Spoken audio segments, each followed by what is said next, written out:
Listen, the important thing to remember here is that it doesn't matter if they are used for well-meaning, rehabilitative purposes, as I've been told is done in certain European countries, or if it's a half cover for modern slavery the way I know it is in the modern US prison industrial complex.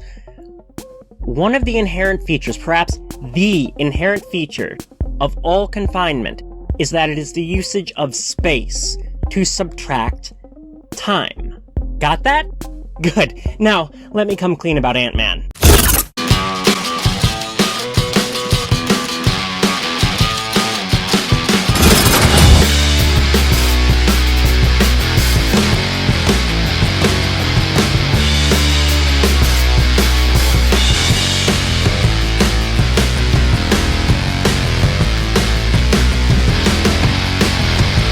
Very, very interesting reasons I'm not going to go into here.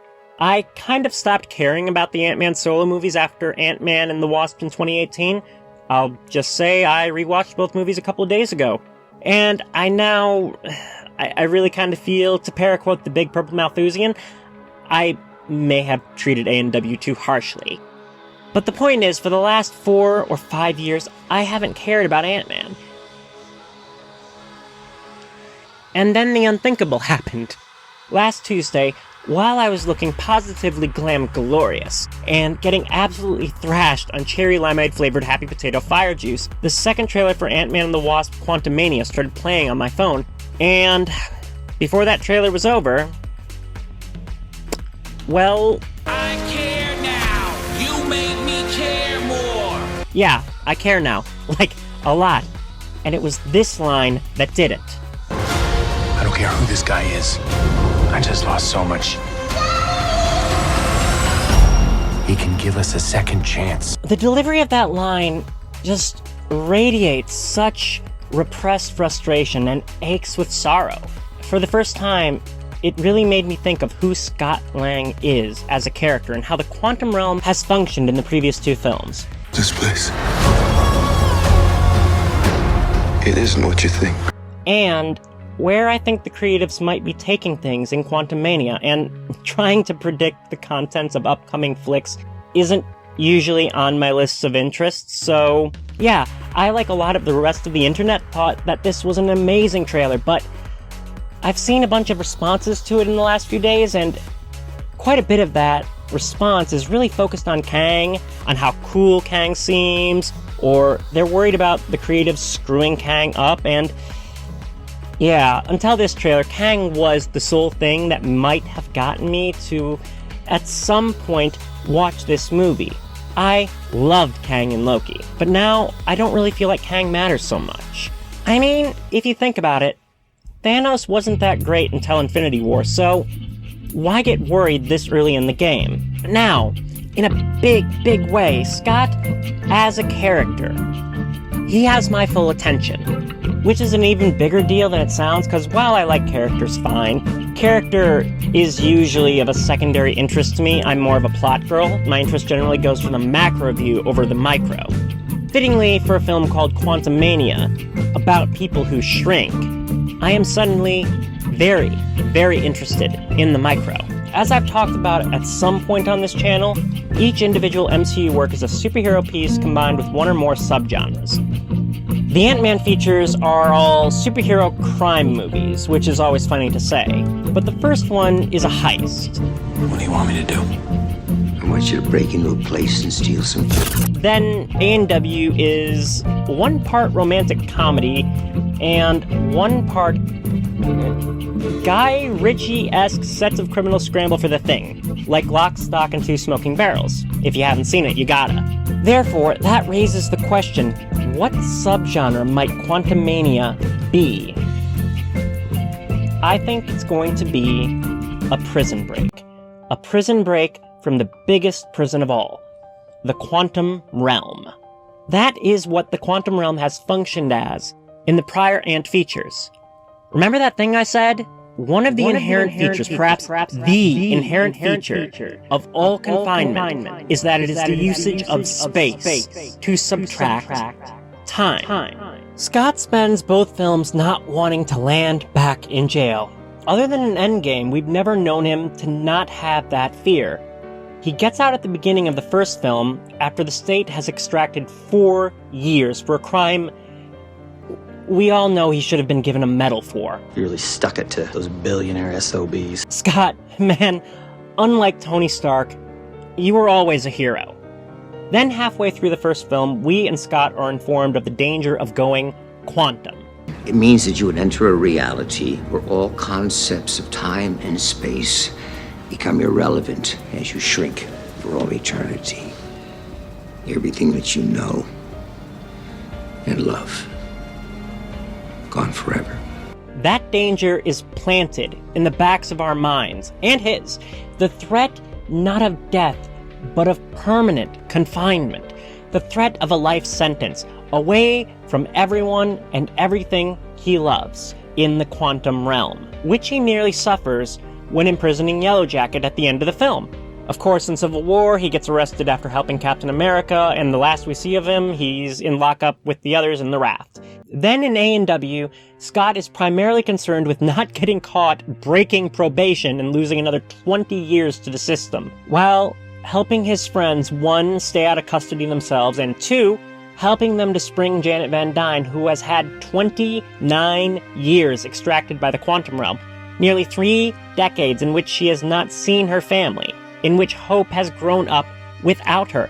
Between A&W and Endgame, Scott gets stuck down there, but because of the strange nature of the QR, he feels like he's doing a few hours in a holding cell, but when he gets out, his daughter has grown, she has gone without her loving father.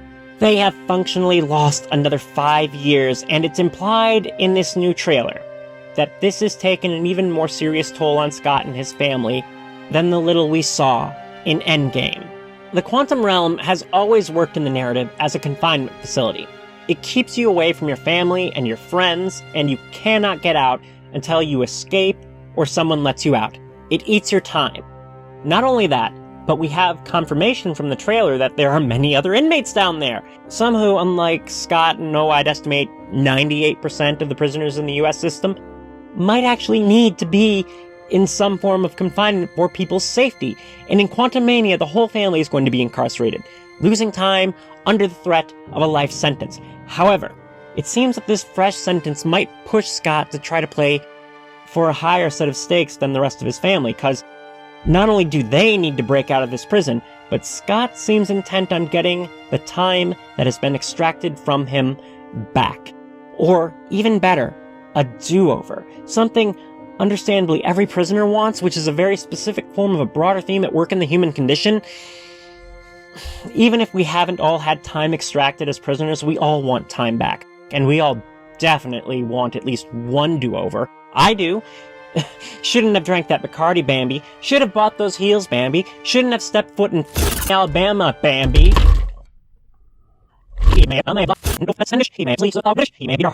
Shouldn't have drank that Bacardi, Bambi. Should have bought those heels, Bambi. Shouldn't have stepped foot in Alabama, Bambi. The thing is, the lesson that fiction generally tends to teach, because it's the one that has utility to the audience, is that nobody can have time back, and we cannot have do-overs. Thus, anyone who claims they can in some form grant you either of those desires is either delusional or something else we'll get to. It's kind of interesting that after serving as a prison for 2.5 movies, at the end of Endgame, the quantum realm becomes the means by which Steve Rogers gets his happy ending. He gets his do-over, but I don't think that's how it's going to go in Quantumania. Not for Scott. I don't think that's who Scott is. The full weight of Scott's story didn't really hit me until I saw the trailer, and now I can't unsee it. I realized when I was watching the trailer that Scott's archetype isn't so much the gentleman thief as it is the prisoner. And not the cool, stoic, sexy number 6 variety either, but the really tragic, sad clown Eddie Dean type. Are there any Tower junkies watching this? Look, for all the chuckles, the story we've watched Scott go through is one of someone trapped in the system. He's in a thematic sense a repeat offender, one punished over and over for doing good things. Over half of Scott's heroics have, in a sense, resulted in some form of severe punishment. He and his family have lost so much time. And loss leads to pain. In spite of Scott's funny man of the Avengers status, he has endured all that loss. It would be understandable if that produced a desperation to end or reverse that cycle of affairs. And if there's something I appreciate, something I think about a lot, and I mean a lot, it's how prolonged periods of loss and pain can make people very, very desperate. And it's funny, because I wasn't planning on making this video. I was working on a Star Wars thing, of which one of the primary points was just how vulnerable, desperate people are to various kinds of snake oil salesmen. And in the trailer, here comes Kang, and he's sounding very, very snake oily. I can get you hope and give you more time if you help me. Ant-Man. In this dynamic I'm discussing, Kang is obviously another inmate, but as far as we know, the quantum realm has no warden. Not every prison requires guards and wardens, but it's easy to understand that if you have a prison with a volatile or violent population and no official warden, the strongest or most charismatic prisoner becomes the authority, becomes the warden. He may not be able to escape even if he wants to, but he sure seems to be in control. Wouldn't you, if you got locked up in such a place, with your family no less, be so happy, so relieved to discover that such an individual wants to be your friend? I like that he uses a manipulation tactic right at the end of the trailer. He's granting the name of Ant-Man respect and appreciation and gravitas, a name that others have laughed at. Ant-Man, it's such an honor to meet you, and oh boy, do I have a deal for you. You and I, we're gonna be great friends helping each other out. What do you want? What do you need? That's scary to me, and it makes me very concerned for Scott and his family's well-being. After all, we know from the trailer that whatever Kang is offering, he won't be keeping the spirit of his word, because that's usually the only other kind of character in fiction who claims to be able or willing to grant you more time or a do-over. There's the delusional, and there are those selling snake oil, and given Kang's capabilities, It can rewrite existence and shatter timelines. I doubt delusion's applicability. Hi there, this is Future Bambi, older, wiser, and even closer to goddesshood, coming to you with a small update. So, I only heard Kang's "You're an Avenger, have I killed you before" line towards the end of producing this video. Admittedly, this line may throw a shadow of doubt over some of my interpretations of Kang's function or characterization in Quantumania. That said, I do doubt this shadow of doubt. I feel like this is probably a very cool trailer-only line, like Thanos' famous, "Fun isn't something someone thinks about when balancing the universe." I think Kang will know exactly who Scott is. And indeed, I think he's been waiting for him or someone like him for a long, long time.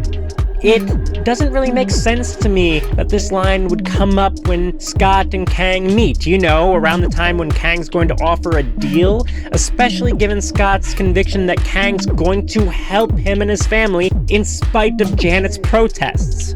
If this line or one like it does appear, then it will appear right before Kang's inevitable betrayal. Either that, or I'm wrong and Scott is so desperate at this point that he's willing to ignore such a troubling introduction as, "Have I killed you before?"